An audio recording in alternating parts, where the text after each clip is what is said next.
This is HighIntensityBusiness.com with Lawrence Neal, helping you become a great personal trainer and grow your high-intensity training business.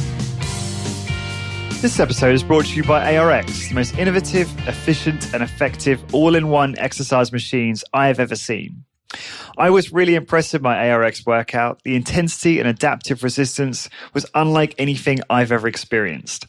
I love how the machine enables you to increase the negative load to fatigue target muscles more quickly, and I love how the workouts are effortlessly quantified. The software tracks maximum force output, rate of work, total amount of work done, and more in front of you on screen, allowing you to compete with your previous performance to give you and your clients real-time motivation. The ARX uses a computer-controlled motor to give you the exact amount of resistance your clients need 100% of the time. This means that the resistance can never become dangerous, is intuitive and simple to use, and can provide you with all of the results you and your clients are looking for in a fraction of the time.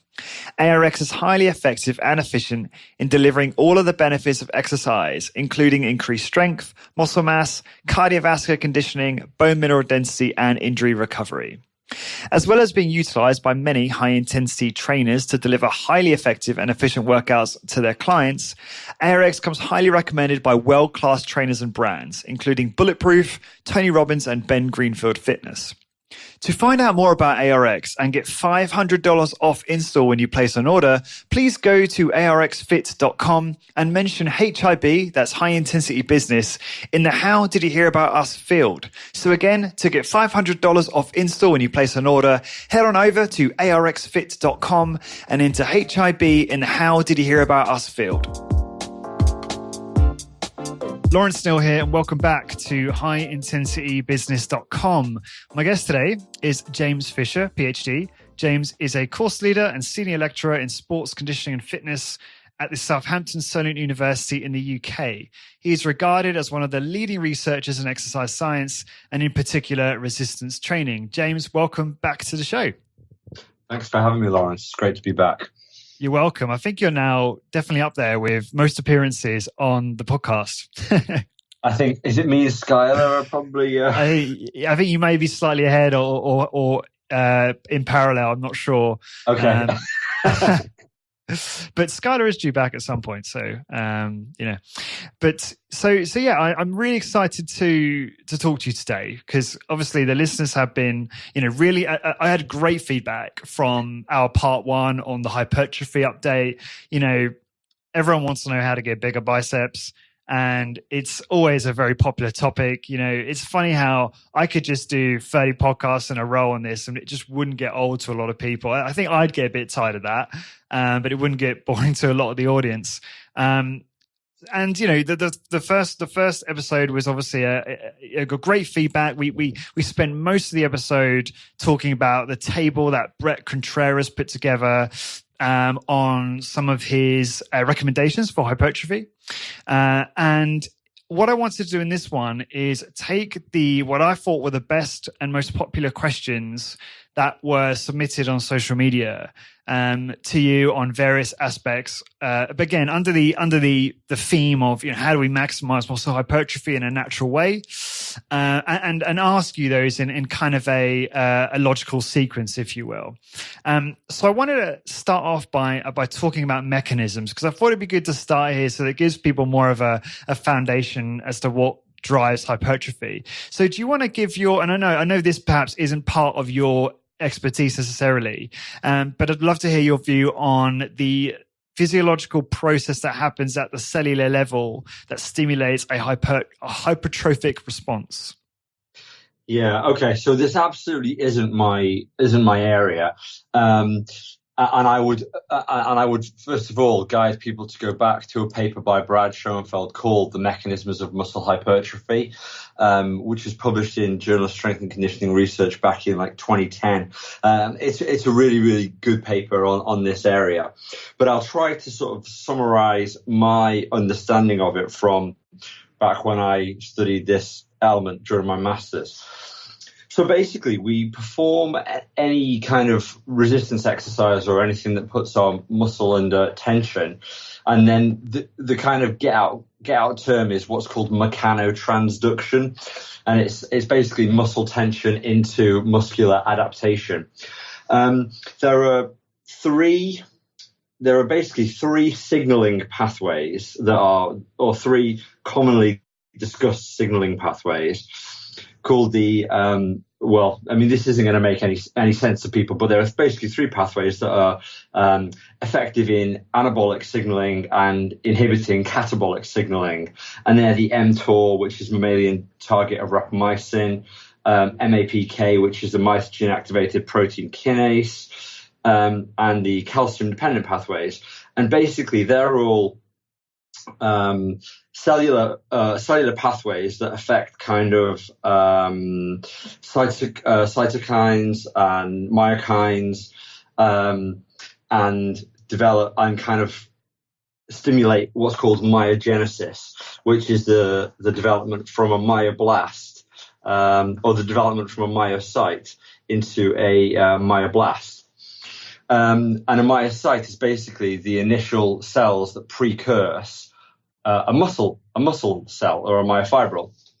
Now that mechanism that underpins that is these pathways basically signal what's called satellite cells, which are basically stem cells. So where you've heard the term like stem cell research, they stimulate satellite cells, which are based kind of at the edge of a muscle fiber. They're between what's called the basal lamina and I think it's the sarcolemma of the edge of the muscle fiber. And basically, they are activated, and they kind of rapidly grow or rapidly kind of reproduce. It's called proliferation, is the term that's used. And then they fuse to existing cells or fuse to each other to create new myofibrils.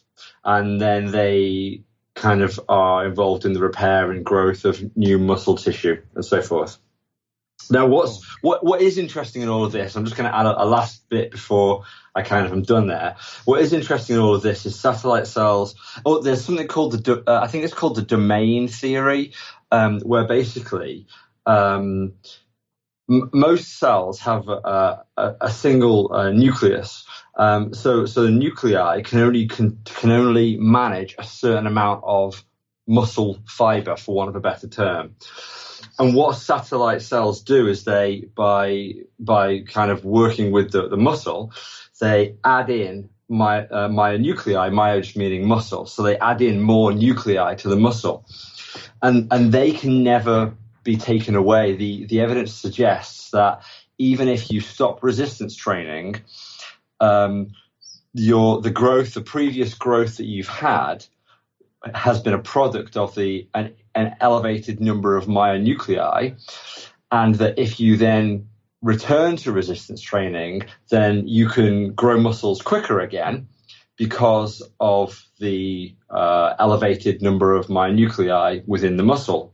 And this is a key area because, first off, it's talked about a lot in doping circles because when you take kind of exogenous testosterone or androgenic anabolic steroids of any kind, they prompt an increase in the number of myonuclei within the muscle. And that's why there's a big thing going on right now with the likes of Justin Gatlin, because even though he has tested clean recently, he's previously tested positive for steroids. And they're saying, well, actually, there's a long-term benefit because even though he took steroids 10 years ago, after 10 years, he still has an elevated number of myonuclei, which means that he still has an ability to either add more muscle or add muscle quicker than somebody who's never taken steroids. Right, interesting.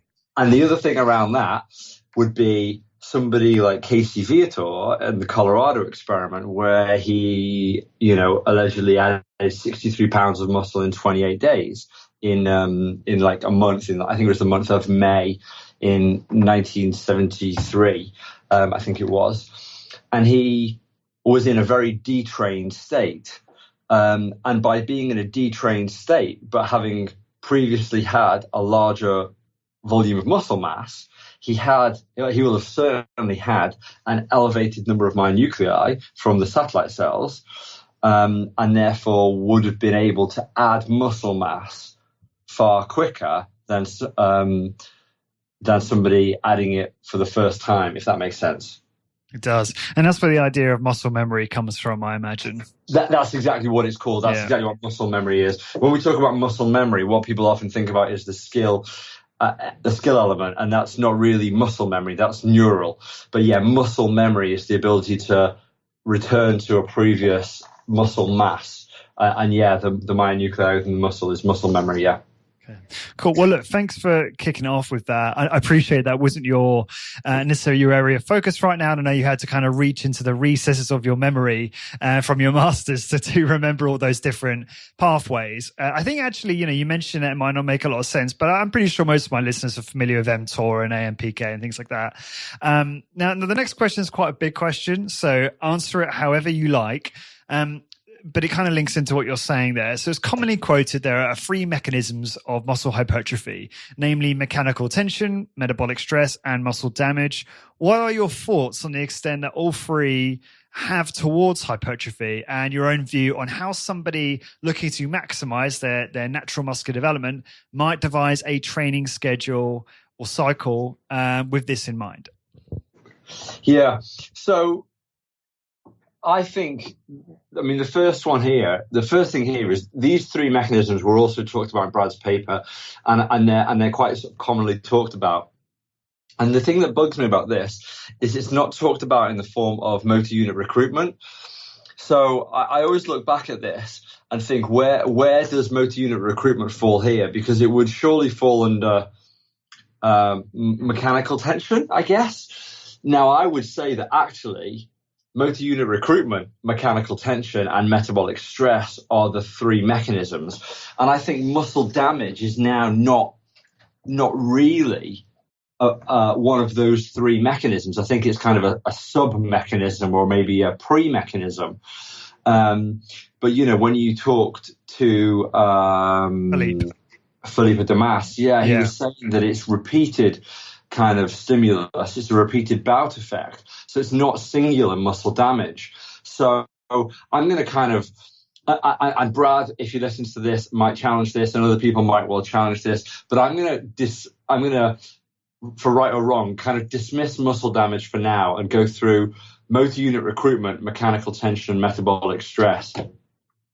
And first off, I think it's worth kind of clarifying my interpretation of what they are, so that we can then kind of discuss their influence. So motor unit recruitment as the first, I would say, is probably the primary, and that's the recruitment of as many muscle fibers as possible, the stimulus of as many muscle fibers as possible, or as many motor units, which is basically the neural and the muscle fiber element. Mechanical tension, by my understanding, is always basically related to loading. So high tension requires sort of heavier loads, for want of a better term. And I'm not so convinced, and I haven't been convinced for a while, that that's a key marker for muscle hypertrophy. And with the growing body of research suggesting that heavy and light loads can increase muscle hypertrophy, I don't think mechanical tension is a key marker, or certainly very high mechanical tension is. Now, arguably, that falls back into the motor unit recruitment and says, well, to recruit a muscle fiber, you have to put it under tension, and therefore mechanical tension is motor unit recruitment. And if somebody is approaching it from that perspective, then we're probably on the same page and just reading it upside down. So it might be that mechanical tension, putting a muscle fiber under tension is the key stimulus. And then the last one there is metabolic stress. Metabolic stress being an increase in metabolites, a decrease in or an increase in the acidity high kind of blood lactate, hydrogen ions, things like that. And again, metabolic stress, I don't know. It's a key marker as a product of anaerobic glycolysis, which is generally the energy pathway during a very, very high effort exercise. It's probably a very high in where there's muscle ischemia, where there's ischemia, I should say, where there's maybe blood flow restriction. So metabolic stress might also be a key part of it, but can one be more important than another? Well, I would say that you can't get anywhere unless you recruit a muscle fiber. So that's probably the most important part. I would say you're probably going to do a lot better with a moderate to heavy load, and therefore mechanical tension seems a reasonable part. And then if we come to metabolic stress, well, I think you probably get enough metabolic stress by exercising to failure. Otherwise, you would get much greater growth by doing things like drop sets or forced reps or things like that. But I know, or it would make sense, that if metabolic stress is a key mechanism for hypertrophy, then multiple sets would be advocated. So I would guess that the higher volume crowd probably pin a lot on metabolic stress, but I'm less convinced. Right. So you could, if I've interpreted this correctly, it's almost like you're saying that rather than looking at those three mechanisms, it really just comes down to motor unit recruitment, and muscle damage and metabolic stress just sound like byproducts. Yeah, I would tend to say so. Now, I don't know. I mean, we talked about the mechanisms before, and they say that I think one of them, I think it may have been the AMPK, is meant to be better activated with very, very heavy exercise or heavy negative exercise. I would need to go back and check, which might be that the AMPK pathway is more related to mechanical tension. It might be that the calcium dependent pathway might be more a product of metabolic stress. So, there might be that some of those signaling pathways are related more to some of those mechanisms. But again, we're so far off knowing that. I mean, when we talk about the mTOR pathway, one of the first things that people who know say is, well, we don't really know a lot about how it works. Now, I might be wrong, and Brad might, or whoever might say, actually, we know this, and that. But I tend to think that the stuff I've read recently still suggests that we're not really clear on the exact signaling processes. So I think we would struggle to say that certainly that any one practical training method leading to a specific mechanism could lead to a specific signaling pathway. I think we're a bit far away from knowing that. So yeah, in my opinion, I think that we still can, from a practical perspective, pin a lot on, train to a high effort, recruit as many motor units and muscle fibers as possible, put everything under sufficient mechanical tension to reach muscular failure in a reasonable time, or to reach muscular failure rather than to reach discomfort. And that probably stimulates sufficient metabolic stress and sufficient muscle damage to do the rest. Now, I feel like you've answered the second part of that question, and we'll probably answer it anyway, moving on to some of the others. Do you want to move on, or do you want to have a go at that? And that's just, how that information you just shared informs someone looking to optimize muscular development in terms of how they might then devise a training schedule or cycle around that? Yeah. So I don't know that you can devise a specific training schedule. What I would say is anybody who is really interested in resistance training probably wants a degree of variety in their workout. So that might be that they do sometimes very low volume workouts, which are maybe 3 or 4 exercises, sometimes very high volume workouts, which are 10 or 12 exercises. Sometimes they do moderate loads. Sometimes they do heavy loads. Sometimes they drop sets. Sometimes they do pre-exhaust or post-exhaust or breakdowns, or rest pause. Rest pause using a heavy load might be tilted more towards mechanical tension. Drop set using different loads might tilt more towards metabolic stress, and so forth. So I think any kind of natural variation is probably going to cover all bases from that perspective. Right. Okay, cool. Yeah. And I mean, we might touch on it during this, and you touched on a bit there, but for people looking to get kind of a template or, a template of principles to follow in strength training, I think part 1 covers that quite well. This is more about getting into the weeds of some of the questions asked.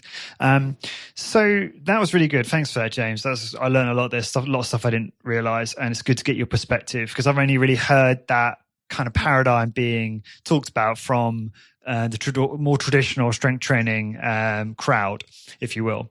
Yeah. So a friend of mine has recently moved away temporarily, probably, from high intensity training.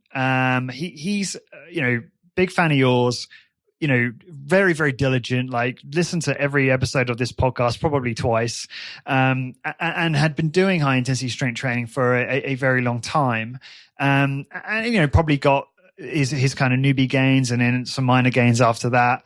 And then he switched to a program that was created by Borg Fagali and Abel Sabai, I think you pronounce his last name, and that was kind of basically a change towards high frequency, so 3 times a week, just training just short of failure with greater volume, so probably some kind of myo rep or rest pause for each set, so multiple sets in a way. And again, I know this is anecdote, I know we can't put too much weight on this, but he has claimed to add around 10 pounds of muscle since changing to this approach. And, I've seen pictures of him and it does look larger. I mean, again, say of that what you will. But I'm just very curious, I emailed you about this and you said, well, volume is a stimulus as far as, and it's another variable as is training to failure. And the question is how does volume, what does it do to catalyze further adaptation? And I'd love to just hear how you feel, what you think about that, firstly, as an anecdote, and whether you think that actually maybe training just short of failure and adding additional volume may be more effective for some people. Yeah, okay, it's interesting. And, I think that, first of all, adding 10 pounds of muscle, that's what, 400 bit kilos. So as a return anecdote, my weight over the past 2 months, I mean, when I saw you at the rec, I was probably around 76. Shredded. I was probably around 76 kilos. And about 2 weeks before I flew out, I was about 74 kilos. Wow. And the day before I flew out, I met with one of my PhD students and he sat in front of me and said, "Wow, have you got bigger?" Now, I normally weigh between 80 and 84 kilos, and I laughed and said, this is that old joke of if you look leaner, you'll just look bigger. Right. And he said, and we laughed about it. So the first thing is that when you talk about adding 10 pounds of muscle, I mean, in the time since the rec, I've gone back up to 79, 80 kilos. And I haven't added that back in muscle. I'm still, as vascular as I was. I probably don't look drastically different in the mirror, but the scales suggest it's probably, plus 4 kilos. Well, I'm not a fool to believe I've added 10 pounds of muscle in a couple of weeks. So I guess my point is, I'd be interested to know what the measurement is. Sure. Sometimes we can look bigger. Sometimes we can weigh more. You really need kind of consistent day-to-day measurements over a number of days to know that that's a genuine change in mass or in muscle size or so on and so forth. But let's take it at face value and say they've added 10 pounds.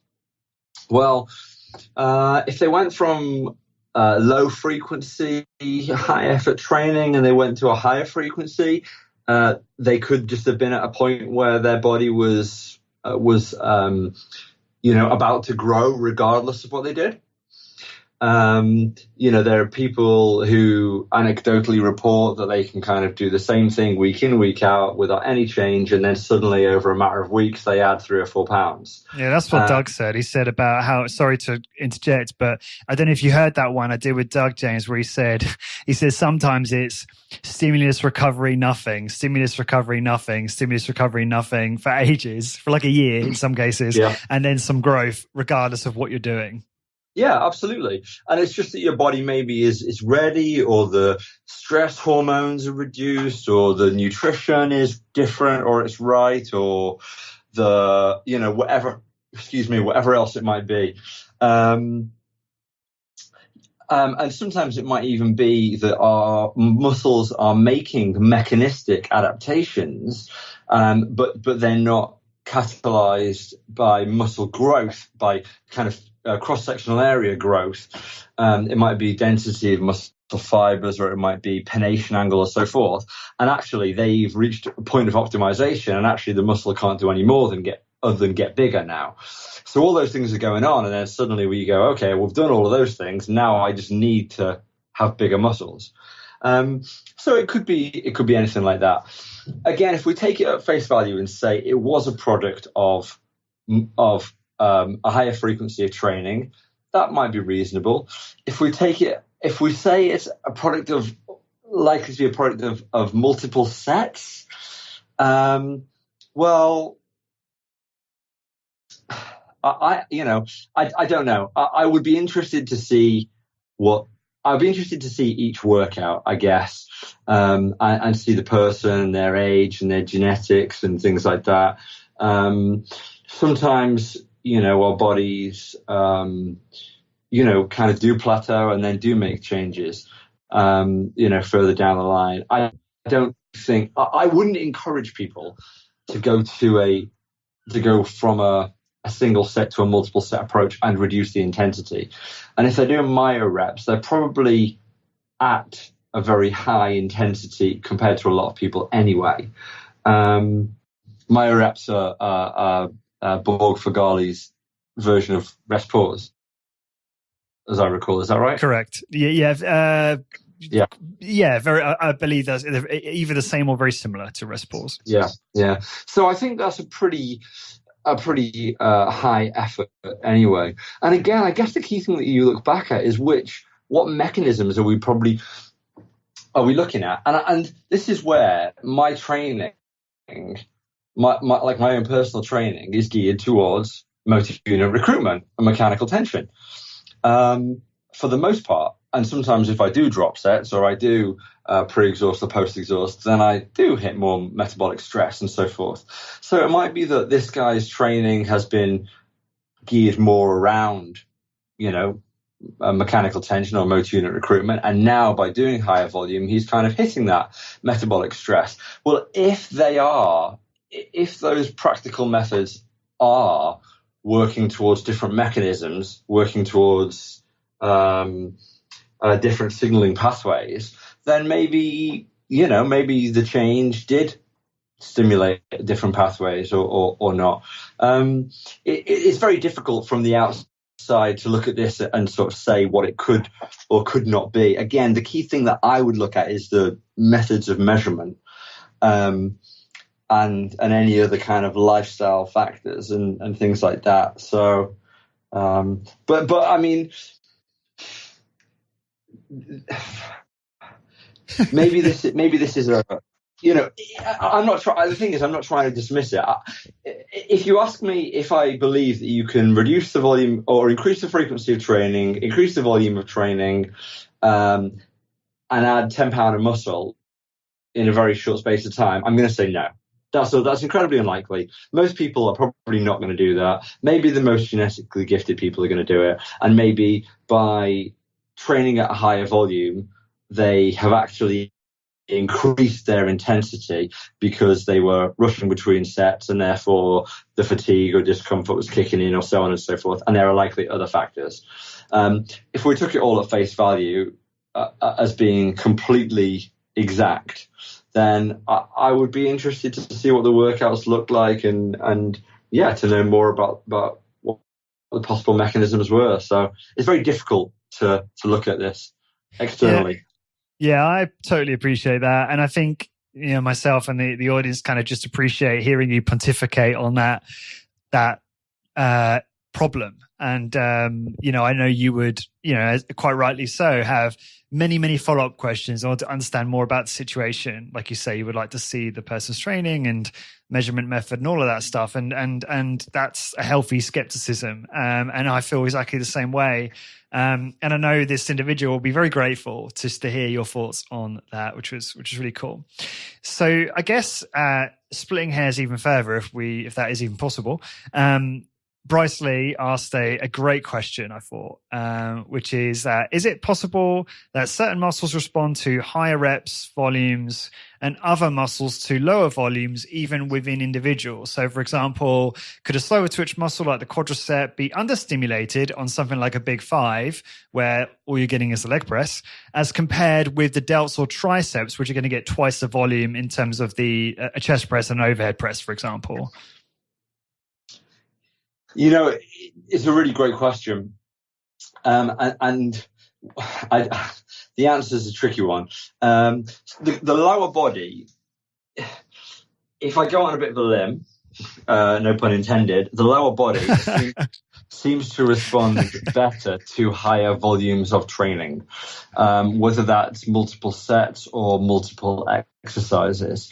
And I would suggest that a better approach would be multiple exercises. There was a Fonseca paper from years back that talked about, different, somebody doing the same exercise compared to somebody doing different exercises, and the growth across the different parts of the quadricep.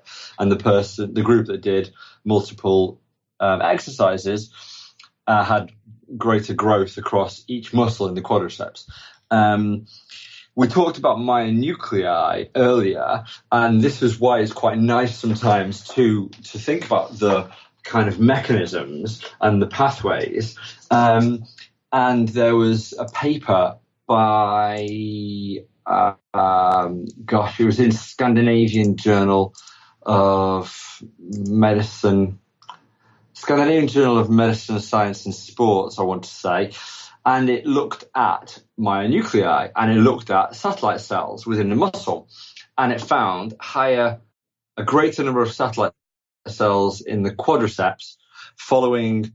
So it was like a single multiple set training study. They had a group that did 1 lower body set and 3 upper body sets, and a group that did 1 upper body set and 3 lower body sets. And they found that there was no difference in the upper body, but there was more satellite cells. But I don't know if they did measure myonuclei or not. But I think that they found a greater number of satellite cells in the quadriceps in the 3 lower body group compared to the 1 lower body group.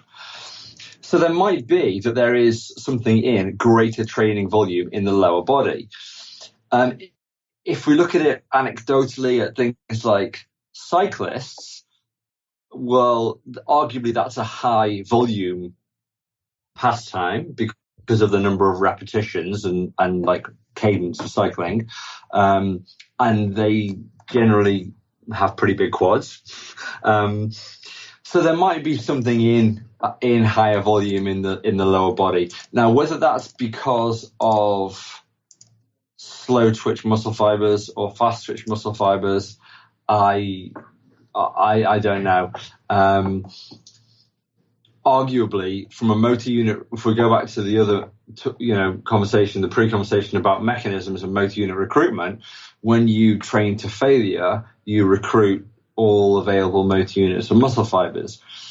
If you do a drop set, then you fatigue all the higher threshold fast twitch motor units and truly fatigue or re-fatigue all the lower twitch, all the low threshold motor units as well.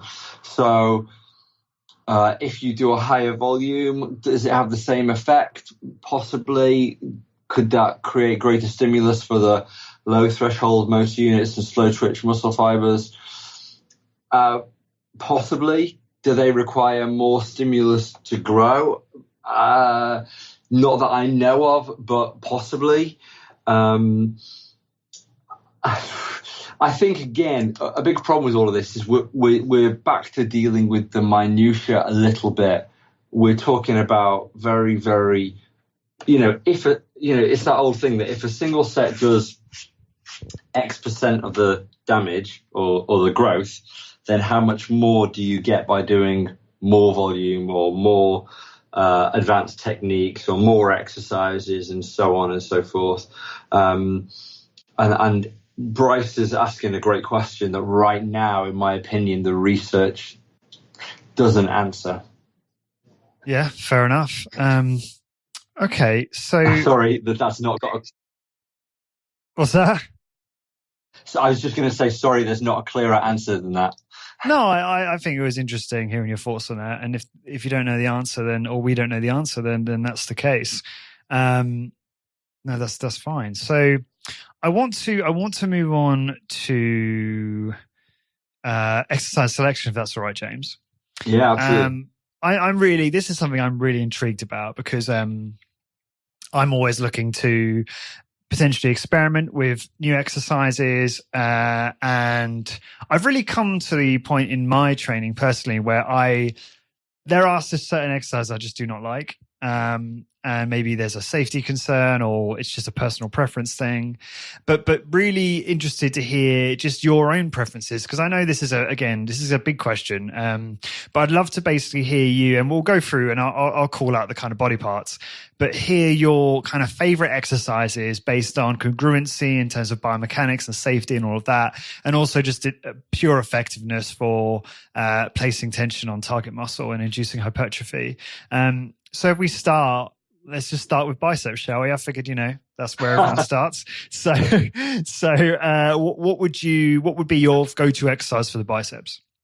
Well, from the point of view of accessibility, probably a barbell curl. Either a straight bar or an easy bar barbell curl.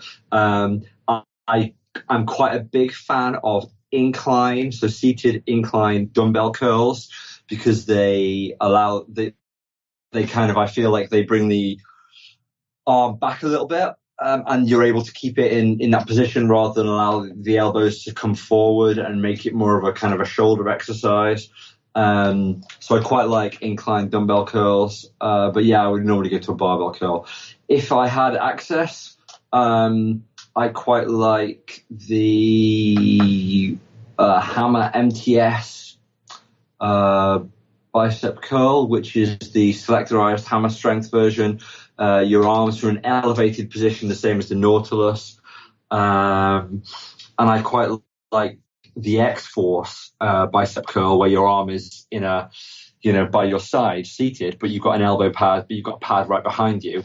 And of course, with the X-Force, you've got the load on the eccentric phase. So I think that there's a lot of different ways to approach the biceps, and I like some variety in it as well, because of the nature of the way you can, single arm cable bicep curl, double arm cable bicep curl, Nautilus, MedX, like I said, X-Force. There are some great ways to target the biceps out there. A preacher curl can be pretty good if you set the preacher pad vertical rather than at an angle, so that there's tension all the way through the movement. So yeah, I like training biceps. So yeah, they're all great exercises. I thought you'd be excited about answering that one first. Yeah. Just one question on that. You mentioned about straight bar versus Z bar. Now, obviously, with a straight bar or a Z bar, one of the potential concerns for some people is that the biceps part of its function is obviously to supinate the wrist, and with the Z bar you're not, whilst it might be more comfortable for people, and that's sometimes why people go for that bar, because it's not fully supinated, some people think it doesn't activate the bicep as effectively. Any thoughts on that at all? I don't think there's any difference. I think there was a paper earlier this year or late last year by a colleague in Italy, Antonio Paoli, who suggested similar hypertrophy, irrespective of doing, I think, dumbbell concentration curls, easy barbell curl, or straight bar curl. So I think it's another one of those exercises, or it's another one of those muscle groups you're very unlikely to find any variance in with such a small change in the exercise. Okay, well, follow-up question on that. What about, so one routine I was following, which I couldn't help but feel like it was slightly redundant, is a dumbbell curl followed by a dumbbell hammer curl. Is that completely redundant? Well, when you get to a hammer, because you've got a neutral grip, you probably hit parts of the forearm a little bit better, or a little bit differently. I think Bill would probably say your grip is a lot weaker. So he would probably say not to do it. You're talking about Bill DeSimone or Bill Crawford? Right, okay. Bill DeSimone, yeah, sorry. That's right. But I think, I mean, I don't know the studies, but the data would probably suggest that there's higher EMG activation in what would it be, the brachioradialis, in the hammer curl. So probably not in the biceps, but maybe in parts of the forearm, maybe in the brachioradialis. So you feel there could potentially be a nice complement, not redundant? If you're looking at the minutiae of that, possibly. Okay, cool. Unlikely, but possibly. See, I told you this could take a while, right? So okay. No. So moving on, triceps. Yeah. Triceps are a good one. Honestly, my favorite triceps exercise is the Discover Strength manual resistance triceps. I don't think that there has ever been a better way to stress the triceps muscle than that. I think that because they can overload the eccentric phase, because of the way that they can apply more force where you're stronger and reduce force where you're weaker, I love it. And I like that movement. I like that kind of skull crusher movement. And I think that Discover Strength have just got that dead on with how they coach it and how they deliver it. And I've had a number of their trainers do that with me, and I think it's fantastic. Yeah, I agree. My horseshoes were protruding after that in my hotel room, at least in my view, at least. There you go. Aside from that, most tricep exercises that are resistance machine put you in like a hammer position, so like a neutral grip position, which I don't like as much, but I generally like that kind of machine if it's got a good back pad. Like I said, I like skull crusher exercise, but I think that it's probably not an exercise I would advocate from a safety point of view, unless you're experienced. Anytime you put a weight over your face, it's probably not that safe. And again, there's limited tension at the very top of the movement. A tricep press down, a cable tricep press down is quite a nice exercise. So I think that, again, you can approach that any number of ways. So, yeah. Now, tricep press down, split stance or standard stance? So anytime I'm doing anything like that, I tend to go with a split stance, just because it helps you to, I feel like it helps you to stabilize your upper body into not leaning forwards or backwards with the movement. But here's a curveball. I like to do them kneeling down as well. Right, that's what I said, neither. Okay. Yeah, and it only works well really with a rope when you're kneeling down rather than with a bar. But I think that you can then eliminate that kind of rocking movement even more, or that leaning forward even more. The big problem with the tricep press down is once you fatigue, you will put your body weight over the movement. And also, as you're performing the exercise, the muscles of your trunk, so your core, like your abdominal muscles, will be activated quite substantially and potentially fatigue before the triceps. So, I mean, I know people who struggle to add sufficient weight to a cable press down, not because of the strength of their triceps, but because of the kind of core trunk element of it. Yeah, interesting. Mike Petrella, I did a podcast with him recently, and it'll be live in a couple of weeks. It was really good, all about his amazing new gym and other things. And he was talking about how some of his colleagues use such a heavy load that they find that the weight will literally lift them up in the air. So the way they counter that is by using a weight belt. Okay, yeah, that makes sense. Yeah. With weights loaded to help keep them planted. And I'm not sure if that makes any difference on the abdominals you were mentioning there.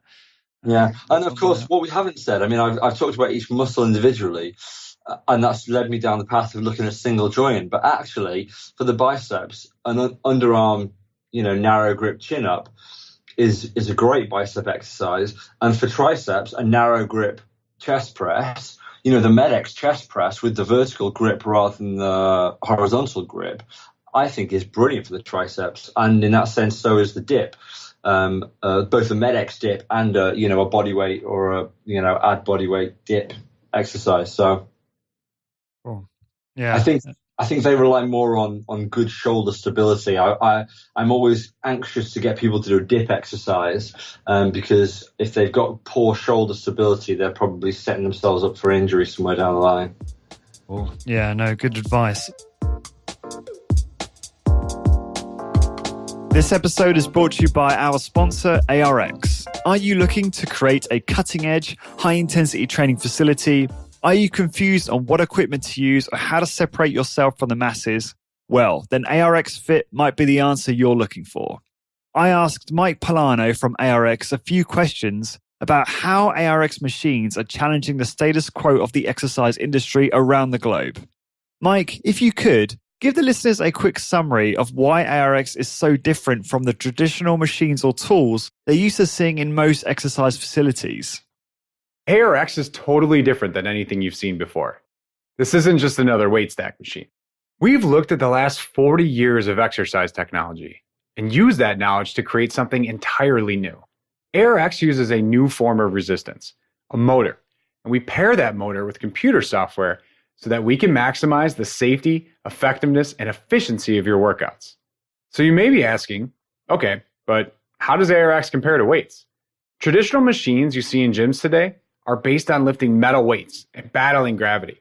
What people don't realize is that when you're forced to lift a static weight like this, one that doesn't adapt or change while you use it, you're underloading yourself rep after rep. And this unnecessarily limits your ability to make improvements. With ARX, we've taken a totally different approach. We removed weights and gravity from the equation altogether. Instead, ARX combines our patented motorized resistance with our custom computer software to provide you with the world's safest, most effective, and most quantified form of resistance training ever.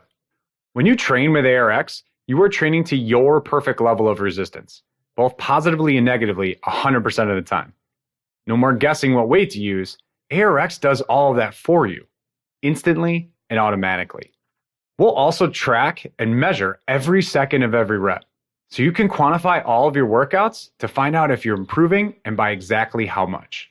Whether your goals are bigger muscles, increased strength, stronger bones, or just to look good in a bathing suit, ARX can help you achieve all of these and more, but do so in a fraction of the time it would take compared to traditional equipment.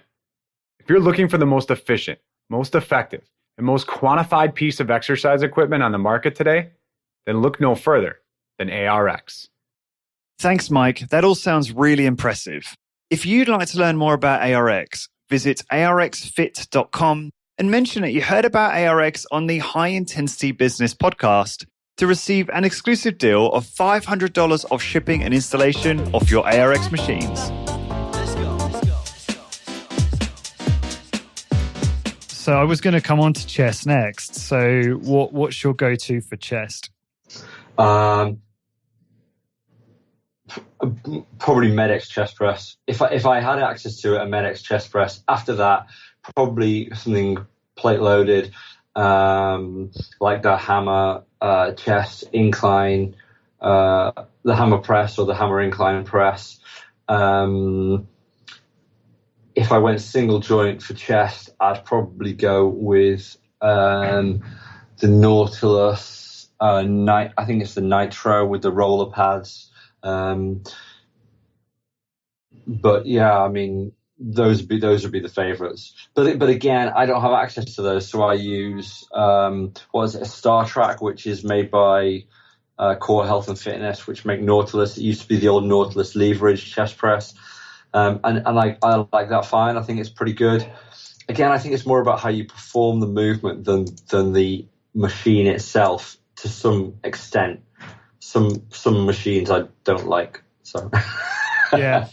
I'm sure I'll get to those. Yeah, I know the one you mean. It's the machine that I've seen, right? That I've used in your university. Yeah. It's a nice machine. Okay, cool. So what about shoulders? Yeah, shoulders are a funny one. I don't spend much time doing single joint movements to shoulders. I never do front raises. I very infrequently do lateral raises. And that's not to say that I don't like them. I just feel like they are one of the single joint movements that I can pass on. I tend to do, for shoulders, I tend to do just a traditional overhead press. We've got a Nautilus Nitro. What I tend to like doing is to start with the externally rotated position and abduction. And then when I fatigue on that, go straight into the kind of neutral hands in front of the shoulders position, and perform that to failure. I don't think that they make much of a difference. It just allows me to have that kind of two different hand grip positions. And I find that that's all the shoulder workout I ever need. I quite like doing dumbbell shoulder press. I don't think it's an exercise I would advocate to people because as they fatigue, they're probably going to arch their lower back. If they lose grip of the dumbbell and it slides backwards, it's definitely got torn rotator cuff written all over it. So there's definite problems with it. But, again, it's how you perform the exercise rather than the movement itself. I'm trying to think if there are any particular machines that I like or dislike. Probably the only one that I dislike of the ones that most people will know of is the old Nautilus double shoulder. I feel like the grip for the overhead press is too far back. It's too close to my kind of ears and above my shoulders that I can't get any leverage to lift any reasonable weight on it. So I feel like anything that's more in front of the body is more favorable. Interesting. You said you don't often do kind of lateral raises or dumbbell lateral raises. Do you feel like, so you don't feel like they're essential or necessary for optimal shoulder development? Because a lot of people will throw in lateral raises, maybe in the same routine as an overhead press, maybe separately, because they believe that it will give them the caps, will help exercise the kind of lateral and posterior deltoid more effectively. What's your thoughts on that? No, I tend to think that when we do things like a row or a press, we already rotate our humerus enough that we either stimulate anterior or posterior. You know, if you do a row and you do a narrow row, then your rear delts are going crazy. If you do a wide row or a pull down with a neutral grip, you know, your medial deltoid is firing. You know, I tend to take the approach that shoulders are going to be activated in everything you do for the upper body. So if you do a bicep curl, or you do a skull crusher, or you do a chest press, or you do a pull down, or you do a row or a dip, your shoulders are going, they're working. So I tend to think that it's probably an exercise or a muscle group, and more so a joint, that I want to move as little as possible. So I tend to, work on the multi-joints for the shoulders and leave it at that. That's fascinating.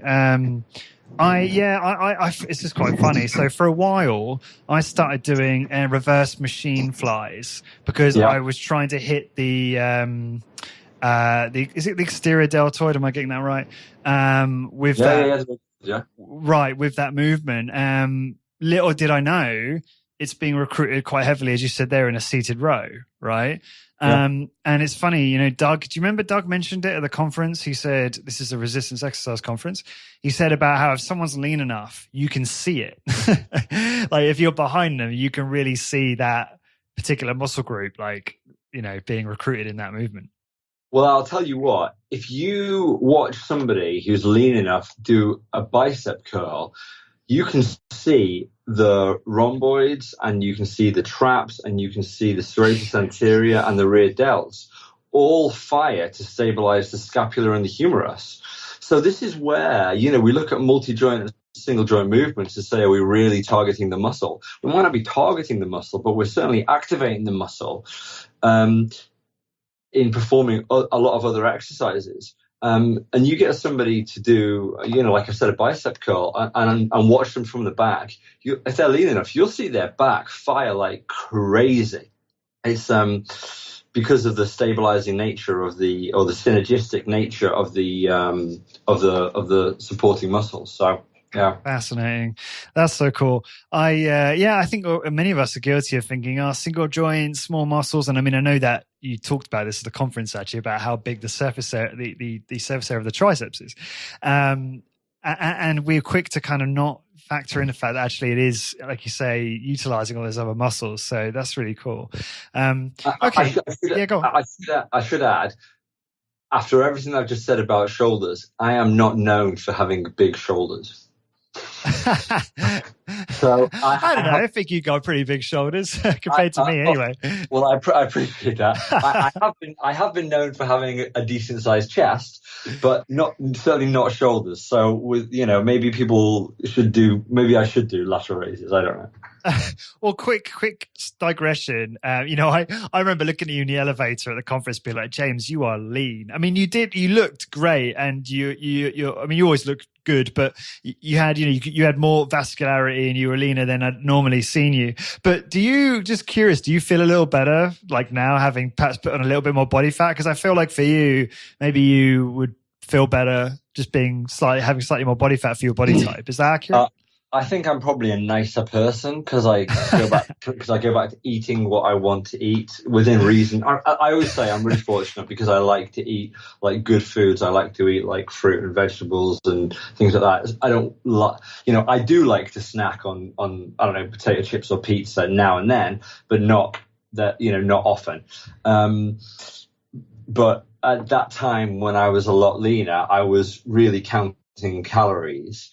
And doing a lot more cycling.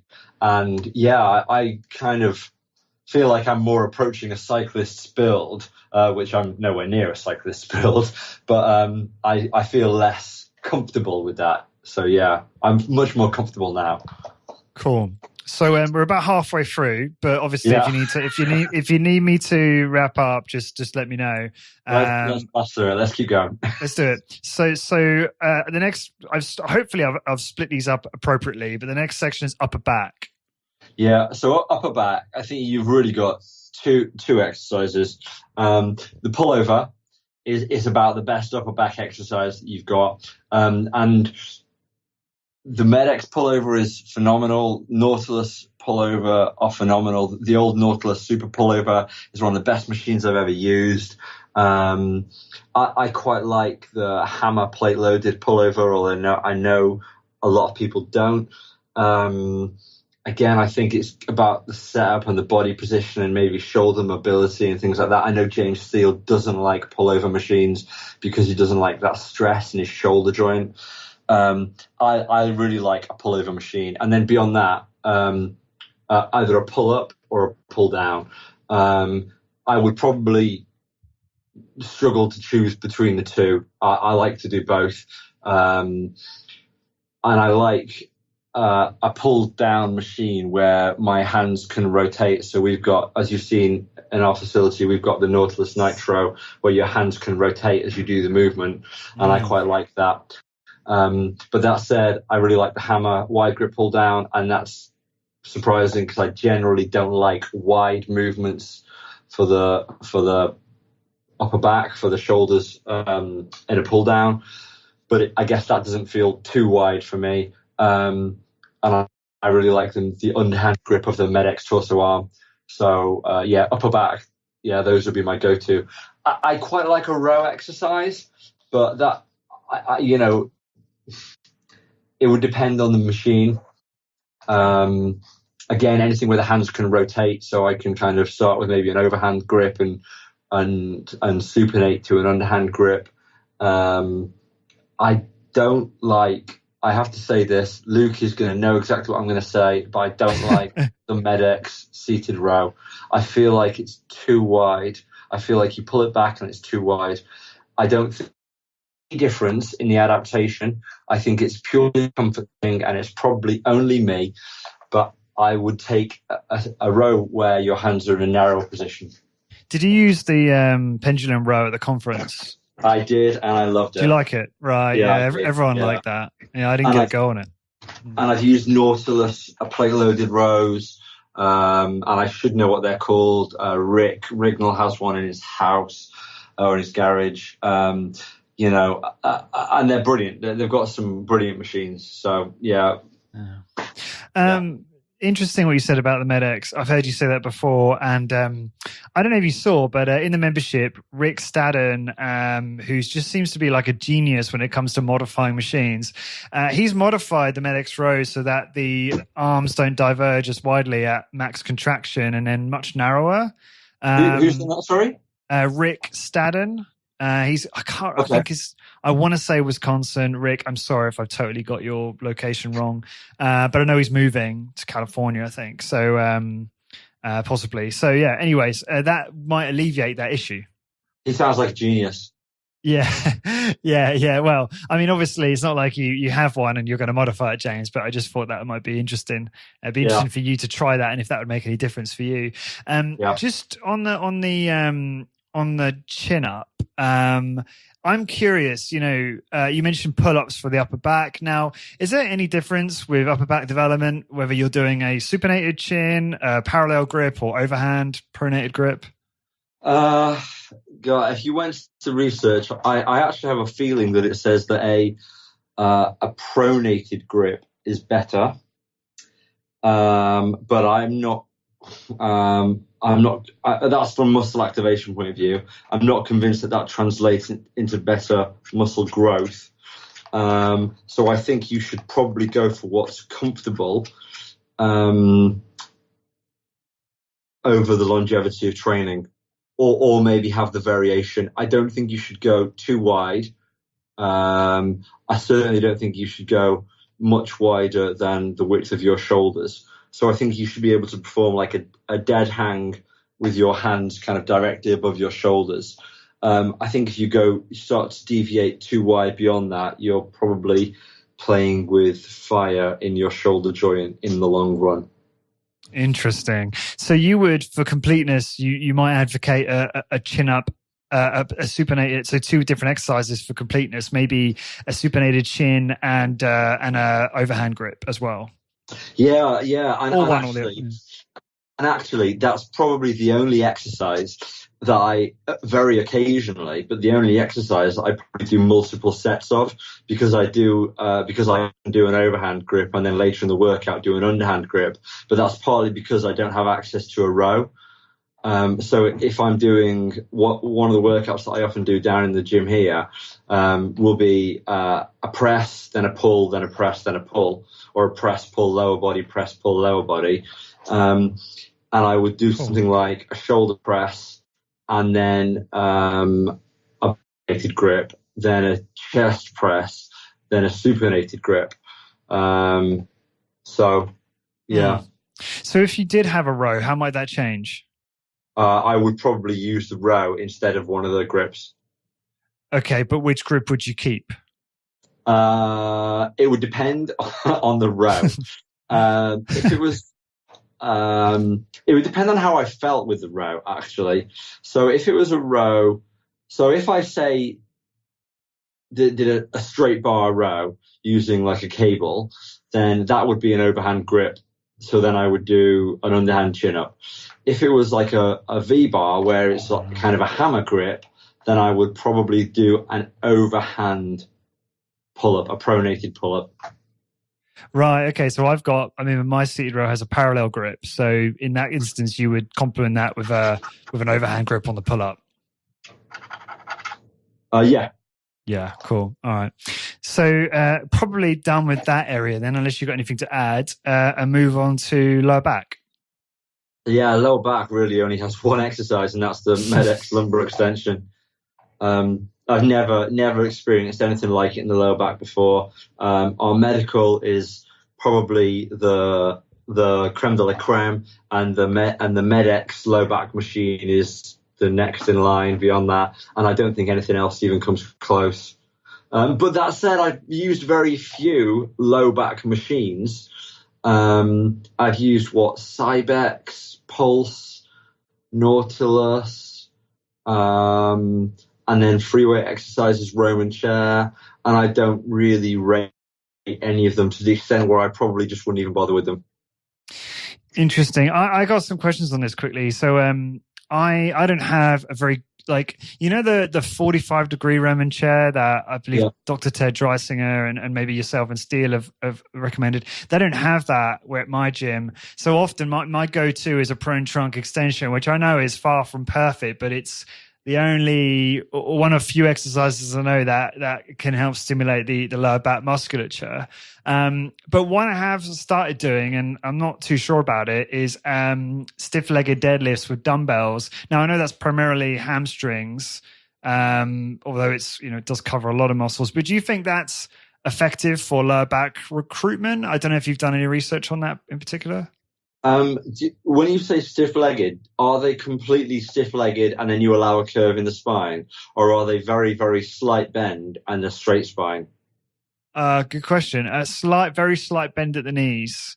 Okay. But then I maintain that throughout, okay. And then I may dip the dumbbells slightly below the knees and try and maintain a straight back.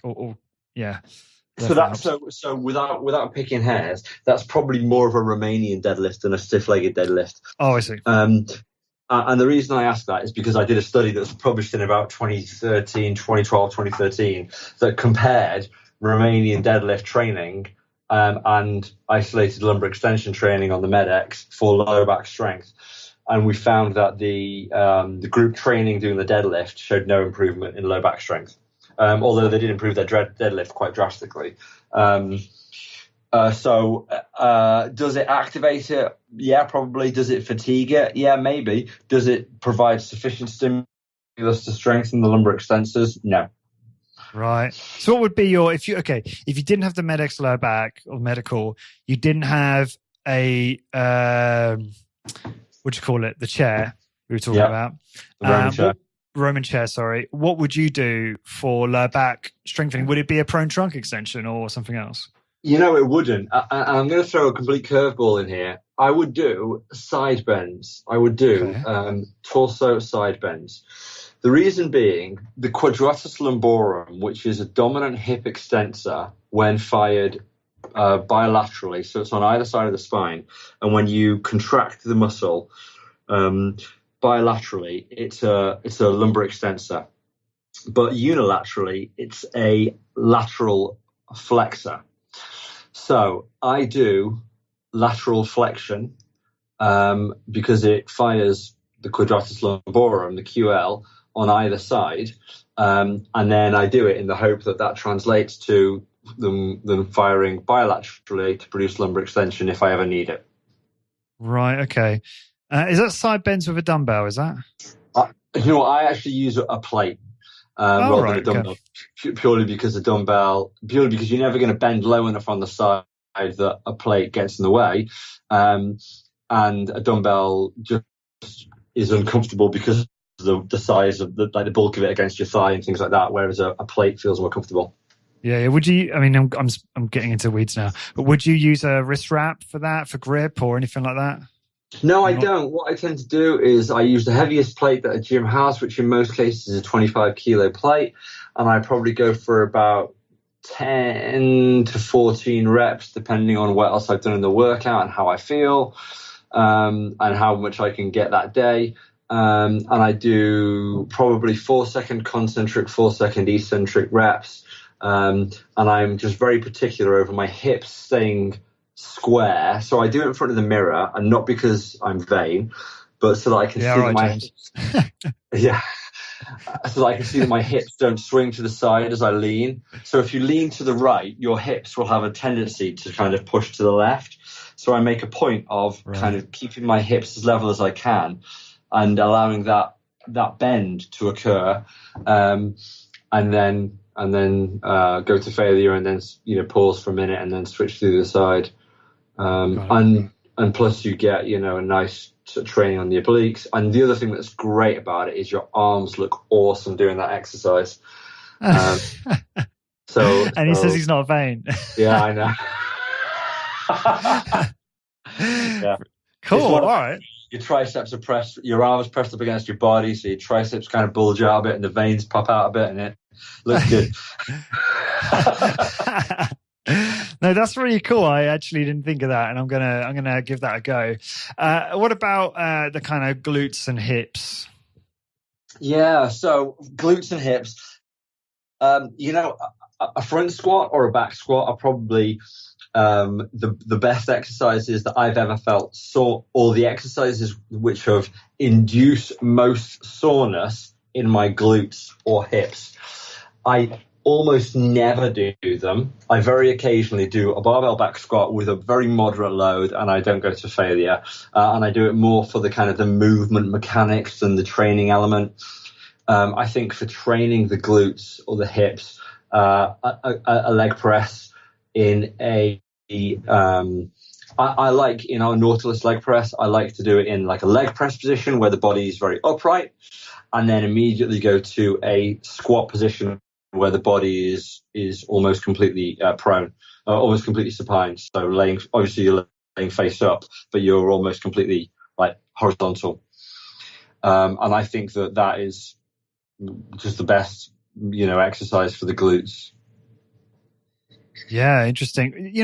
I do struggle with this one because my gym, I mean, maybe I'm making excuses, but it's just got one of those, 45-degree leg press, like hip sleds, I think they call them, where you think, you think you're going to get crushed by the load.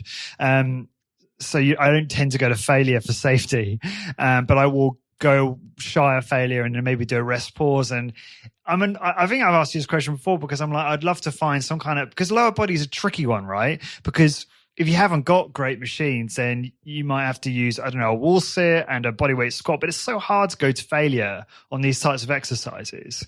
So I don't know if you've got any tips on lower body exercises where you don't have access to maybe a Nautilus leg press.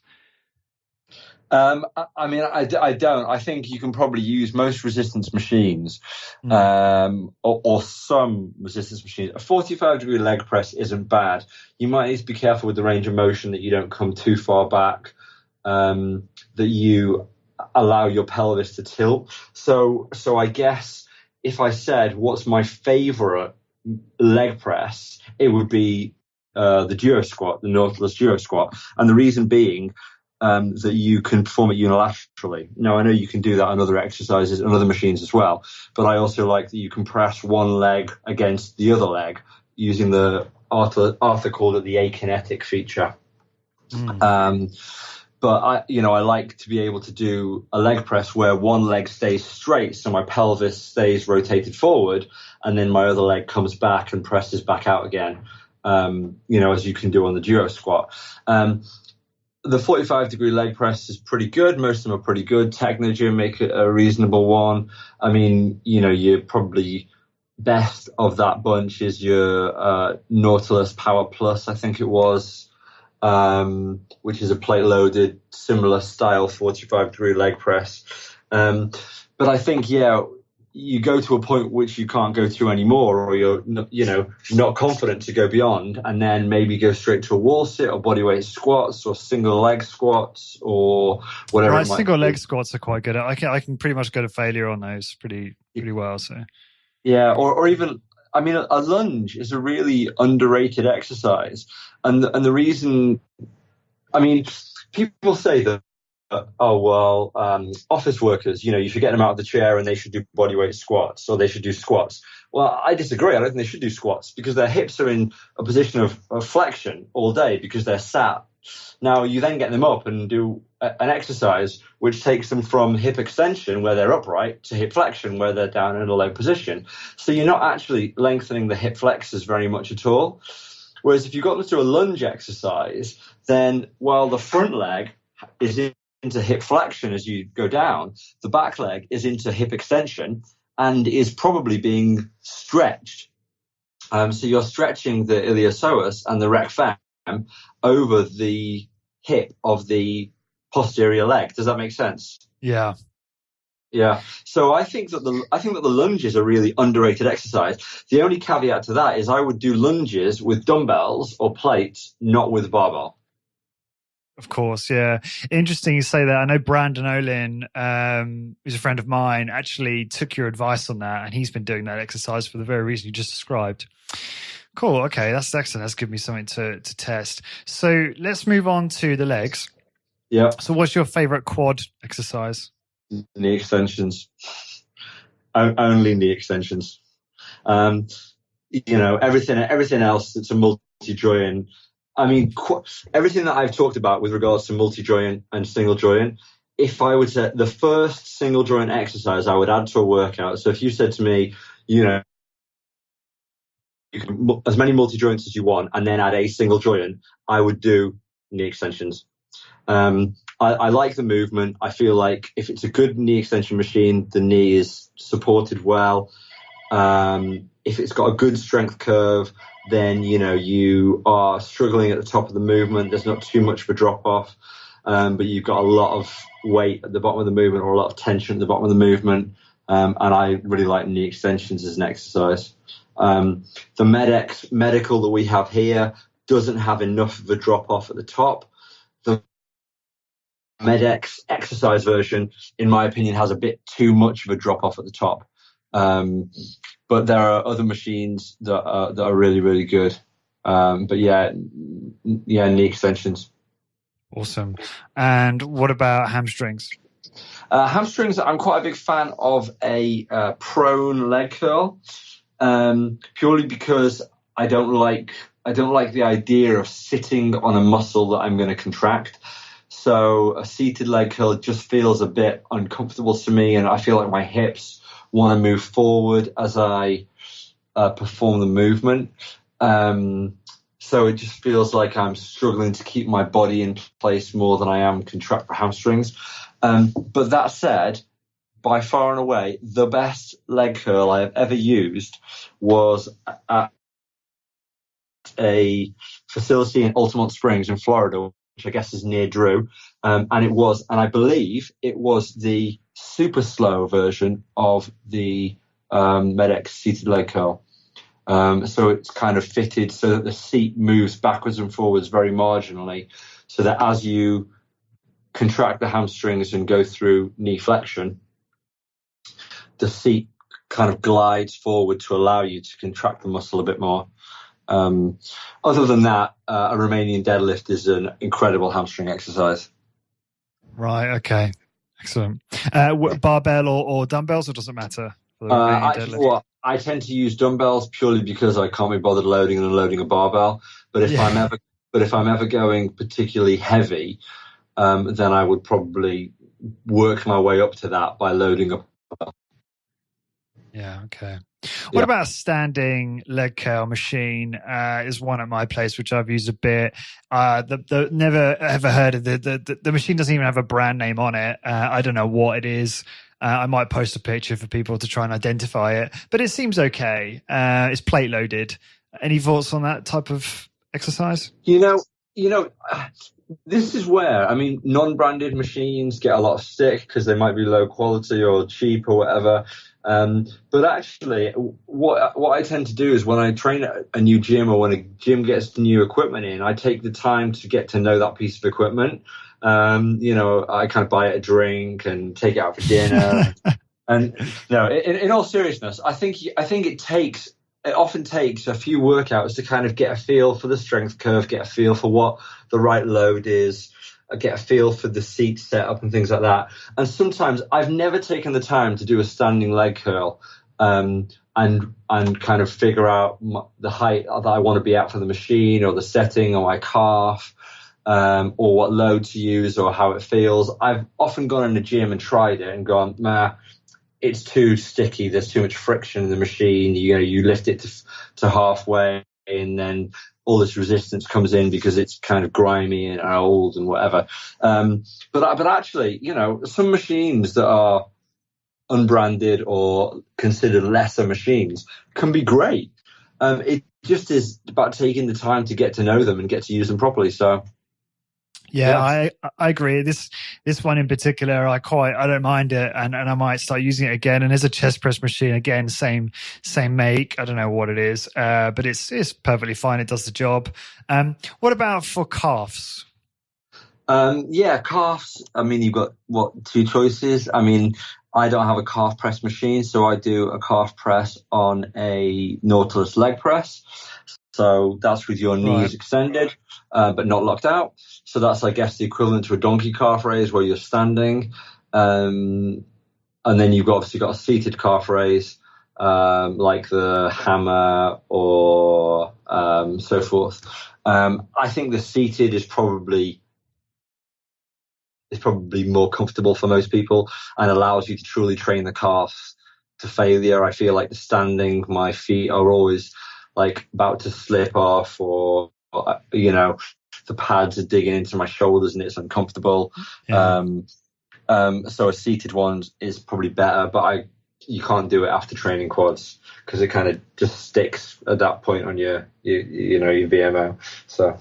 Yeah, I feel like a standing calf raise can be quite a dangerous exercise because even though I do it sometimes, because especially like you say, if you've already done legs and bearing in mind that your calves are pretty damn strong for most people and so you can do a pretty heavy load and so you're trying to get under the pads and your legs are already so fatigued and you're trying to get into position and it is definitely quite dangerous. There's a few hurdles to get over. And I'm just curious, do you have any concerns about loading the spine in that way for exercise? I hadn't really thought about it, but it's probably a good point that you don't tend to think about your upper body posture when you're doing a standing calf raise. So it probably falls into relatively bad posture. So, yeah, I think that's probably a good point. Again, it might not be that it's a bad exercise. It might just be that it's difficult to do well or requires external coaching to do it well. So, yeah. I think a good alternative for people might be the single-legged calf raise with a dumbbell. Yeah. If I'm honest, I never do it. I tend to think calves. I train calves probably, I don't know, once a week or once a fortnight even. I certainly don't do them every workout.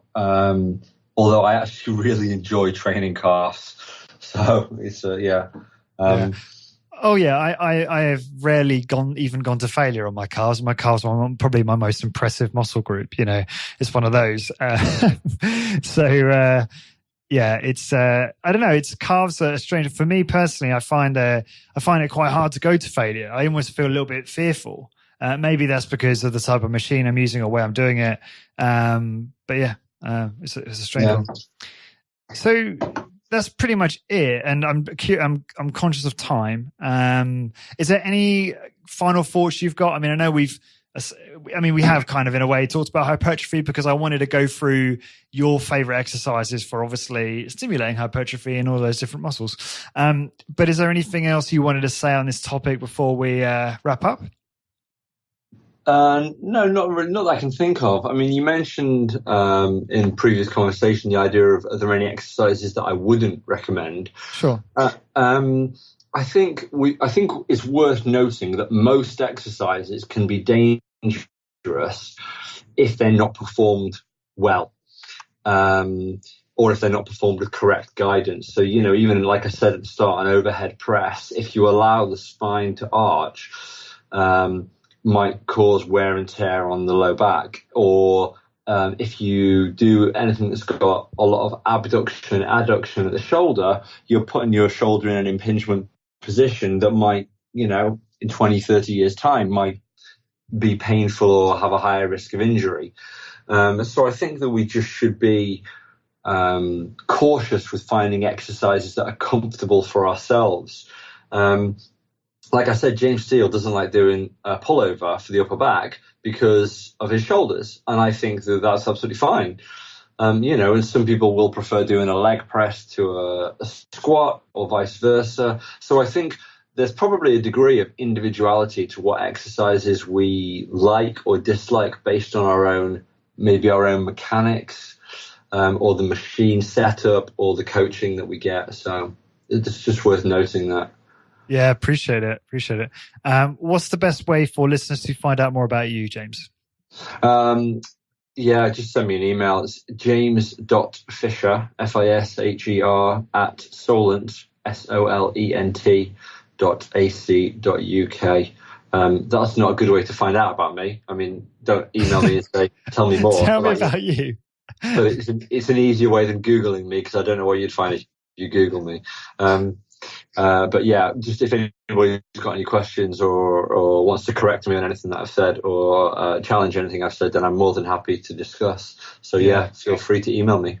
Cool. And I think it's a good time in this post to list your appearances on this show, because I think if people want to go deeper on your point of view on things and talking about the research, you've done a lot on this podcast. And I don't think on the recent episodes I've listed your previous appearances, so I will do that for this one, so people can check that out. And for all those listening, to find the blog post to this, please go to highintensitybusiness.com/hypertrophy2.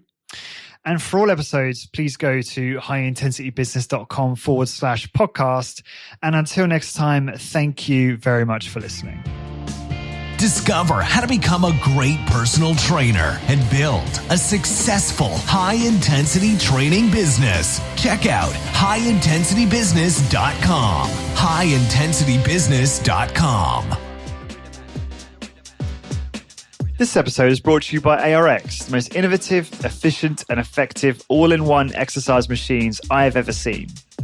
I was really impressed with my ARX workout. The intensity and adaptive resistance was unlike anything I've ever experienced. I love how the machine enables you to increase the negative load to fatigue target muscles more quickly, and I love how the workouts are effortlessly quantified.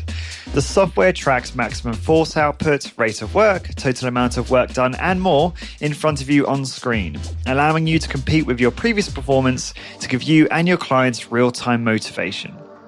The ARX uses a computer-controlled motor to give you the exact amount of resistance your clients need 100% of the time. This means that the resistance can never become dangerous, is intuitive and simple to use, and can provide you with all of the results you and your clients are looking for in a fraction of the time. ARX is highly effective and efficient in delivering all of the benefits of exercise, including increased strength, muscle mass, cardiovascular conditioning, bone mineral density, and injury recovery.